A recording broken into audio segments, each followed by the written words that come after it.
tutti, benvenuti all'Arsenale. Siamo felici, contenti, onorati di avere a distanza di un anno Nanni Moretti, nostro ospite.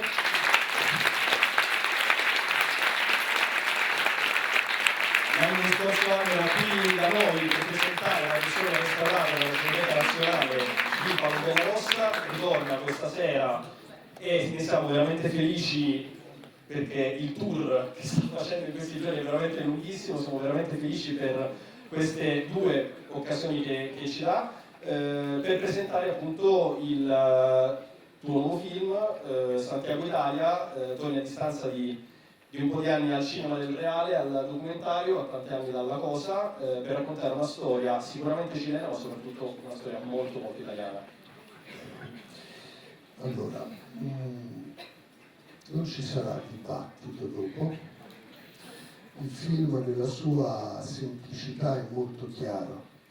Io sarò qui circa 20 minuti, so che siete dei ragazzi molto timidi, ma se qualcuno vuole una foto o una firma, io sarò qui alla fine della proiezione. Poi dopo dovremo far entrare gli spettatori e spettatrici dello spettacolo successivo. Dunque, un anno e mezzo fa sono andato a Santiago per una conferenza e appena sono arrivato l'ambasciatore italiano mi ha subito raccontato una storia che io conoscevo, però essendo una storia di 45 anni fa, nel frattempo me l'ero dimenticata. C'è un posto libero qui, in seconda fila. È occupato? È prenotato? No, è libero, qua, davanti a me, al centro. È una bella storia italiana di cui andare orgogliosi.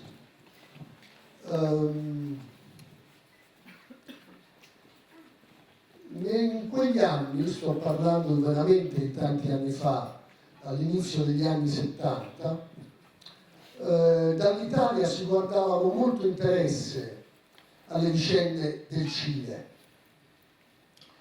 Nel 70 fu eletto presidente in Cile il socialista Salvador Allende ed era la prima volta nella storia che la sinistra andava al potere con un voto, senza armi, e il suo governo di unità popolare non c'entrava assolutamente niente con il blocco sovietico, non c'entrava niente con l'esperienza cinese, non c'entrava niente nemmeno con il modello cubano, era un'esperienza assolutamente originale. Dall'Italia guardavamo con molto interesse a quel paese, anche perché c'era una certa simmetria tra i due paesi. Sia in Italia che in Cile esisteva la Democrazia Cristiana, il Partito Socialista, il Partito Comunista, cattolici sinistra, radicali, consigli di fabbrica, sinistra rivoluzionaria, che in Cile rivoluzionaria lo era davvero. E quindi, seguendo con molta partecipazione le vicende cilene, noi che avevamo 20 anni, io avevo esattamente 20 anni in quei giorni, noi fummo colpiti dalla brutalità con cui questo governo democratico di Allende fu interrotto. Allende fino alla fine, fino alla mattina dell'11 settembre del 1973, credette alla lealtà e alla fedeltà alle istituzioni del generale Pinochet. Allende fino all'ultimo, fino alle ore in cui Pinochet stava guidando il colpo di Stato contro Allende, lui credeva nella lealtà di Pinochet. Ecco, io non so, forse qualcuno di voi ha visto uno o due documentari di Michael Moore che occupa fisicamente lo schermo, invade con la sua presenza il fotogramma. Ecco, no, io ho preferito stare dietro la macchina da presa e lasciar parlare le persone. le definizioni valgono quello che valgono, però se qualcuno definisse il mio cinema, i miei film di finzione, i miei film documentari, un cinema umanista, attento alle persone, alla loro umanità, ecco, non mi dispiacerebbe. In questo documentario, attraverso una suora italiana e un cardinale cileno, fa una gran bella figura la Chiesa Cattolica. Piuttosto, purtroppo questa non è la premessa di una mia prossima conversione religiosa. Purtroppo no. A me non piace per niente, non mi ha mai divertito la frase famosa del regista spagnolo Buñuel: grazie a Dio sono ateo. No, io sono irritato con me stesso di esserlo, sono indispettito e avvilito, però purtroppo è così. Ecco, parte delle interviste l'ho girate in Italia, parte delle interviste in Cile. Nel settembre del 1973 l'ambasciatore italiano in Cile non era a Santiago, era in Italia perché suo figlio stava morendo. Allora dovettero gestire questa situazione nuova due giovani diplomatici che io intervisto nel mio film, Piero De Masi e Roberto Toscano, che al volo, dall'oggi al domani, dovettero prendere una decisione e decisero per il meglio. Appunto, alcune interviste le ho fatte in Italia, poi quando stavo partendo per il Cile io ero in contatto continuo con i miei coproduttori cileni, perché non so perché, però volevo che nel mio film ci fossero anche i cattivi, cioè volevo ascoltare come riuscivano a giustificare le atrocità commesse, e quindi ne ho intervistati due, anzi in realtà ne ho intervistati tre. Ho intervistato anche uno che però così parlava di cose tragicissime in una maniera piatta, tranquilla, ordinaria, e non ho montato. Questo che non ho montato, la cui intervista non ho montato, e che sta in carcere, che non so perché è chiamato, ha il soprannome di El Fanta, è un ex militante del Partito Comunista Cileno che poi, una volta arrestato, ha denunciato tutti i suoi ex compagni e con le sue delazioni ha decapitato i vertici del Partito Comunista Cileno. Però appunto lui ne parlava come se nulla fosse, cioè sì, poi hanno arrestato anche mia sorella e mio cognato, io in cambio della loro libertà ho cominciato a parlare, ma però era tutto, mentre invece vedrete che si parla delle torture e ne parla una persona, insomma, a ragion veduta, che sa cosa sono. E quindi, insomma, volevo che ci fossero anche i cattivi, i malos. E c'è un militare che ha fatto il militare tutta la vita, che io intervisto tranquillamente a casa sua, non è mai stato accusato di nulla, mai indagato per nulla. E poi invece un militare che vado a intervistare nel carcere di Punta Peuco, che è un carcere un po' privilegiato, riservato a coloro che sono stati condannati per le atrocità commesse durante la giunta militare. Bene, io vi lascio al film,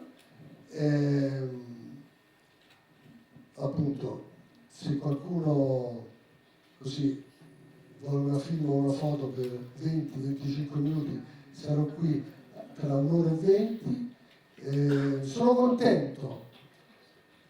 Dunque, un anno e mezzo fa, quando io ho avuto la prima idea di girare questo documentario, la situazione politica e sociale in Italia era diversa, l'aria, il clima, il vento era diverso. Ecco, sono contento di mostrarvi oggi una storia di accoglienza in un momento in cui purtroppo un gran pezzo della società italiana va nella direzione opposta ai valori dell'accoglienza, della solidarietà, anche della compassione e della curiosità verso gli altri. Ecco, io volevo raccontare semplicemente una vicenda umana, ma viviamo tempi in cui così essere umani diventa improvvisamente chissà quale gesto politico. Ecco, volevo raccontarvi con semplicità una storia umana in cui l'Italia ha fatto una bella figura. A dopo. Grazie.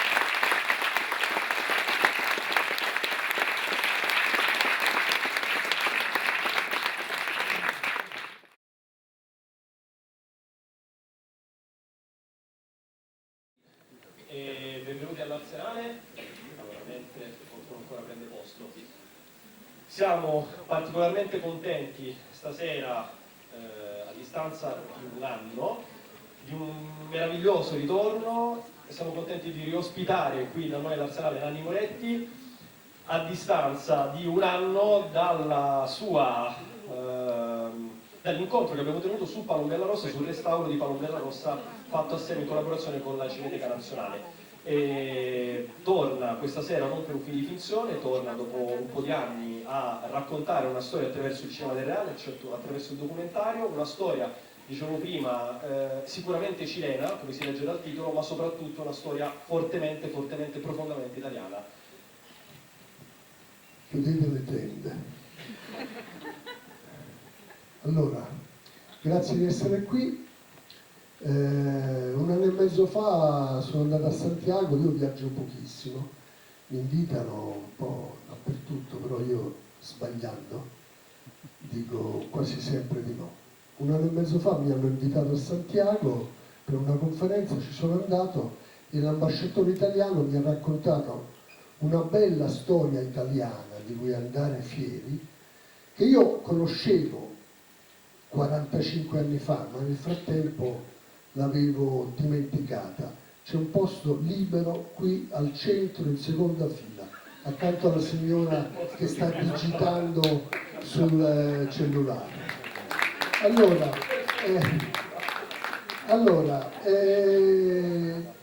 Quindi insomma mi ha raccontato questa storia che io mi ero dimenticato. Negli anni 70 dall'Italia guardavamo con molta partecipazione, attenzione alle vicende del Cile. Salvador Allende nel 1970 fu eletto presidente in Cile ed è la prima volta in cui la sinistra è andata al potere non con le armi ma con il voto. E quindi il suo governo di unità popolare fu così vissuto con molta partecipazione dall'Italia. Era un'esperienza socialista diversa da tutte le altre, non c'entrava niente con il blocco sovietico, non c'entrava niente con la Cina, ma nemmeno con Cuba. Ecco, questo esperimento democratico fu troncato, fu violentemente interrotto l'11 settembre del 73, dopo 3 anni di governo, dal colpo di Stato dei militari. E Allende, ingenuamente, fino alla mattina dell'11 settembre, ha sempre creduto nella lealtà, nella fedeltà del generale Pinochet, che invece in quelle ore stava guidando il colpo di Stato contro il governo Allende. Ecco, l'allora ambasciatore italiano in Cile nel 73 non c'era, era in Italia perché per motivi familiari stava morendo suo figlio e quindi si trovarono a gestire, fronteggiare questa situazione 2 giovanissimi diplomatici che io tanti anni dopo ho intervistato in questo lavoro, Piero De Masi e Roberto Toscano, e dovettero prendere una decisione al volo, dall'oggi al domani, che atteggiamento avere nei confronti di queste persone che chiedevano asilo politico entrando in ambasciata. Ecco, io sono contento di presentarvi oggi questa storia di accoglienza.